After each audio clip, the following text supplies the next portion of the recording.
mayafin rahama ya lullube shi. Allah ka sa annabi rahama ne zai cece shi, idan ya so ya cece shi banga wanda zai hana ba.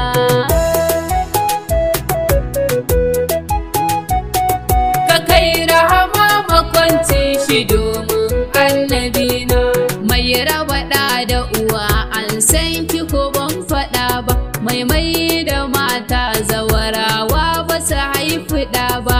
mai raba so da abun so ko ba su ban kwana ba, mai da yaro maraya ai ba za ta tsallake ba, banga wanda lokaci ya ba ta zo ta wuce da shi ba.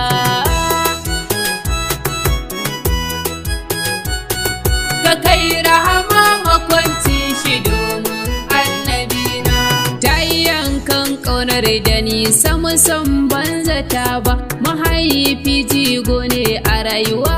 ko ban faɗa, mutuwa ba za ta kyale wani dan wani ya shakata ba, yadda ubangiji ya tsara ba za a tsallake ba, nake idan na dawo ba zan ƙi tarar da shi ba.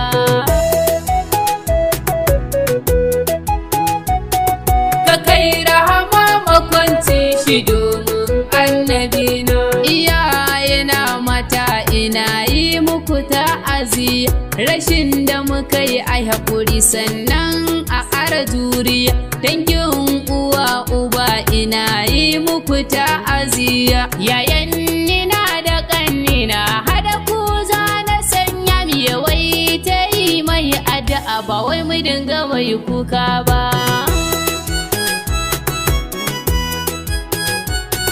Ka kai rahama makwanci shi domin annabina, abokan arziki ina ƙara godiya ta akan ta'aziyar da kuka yi min, nake so na furta, maza da mata a gare ku zan yi jinjina ta, waɗanda suke a nesa har na kusa na furta, Allah ya bar zaman tare ba zan manta da ku ba.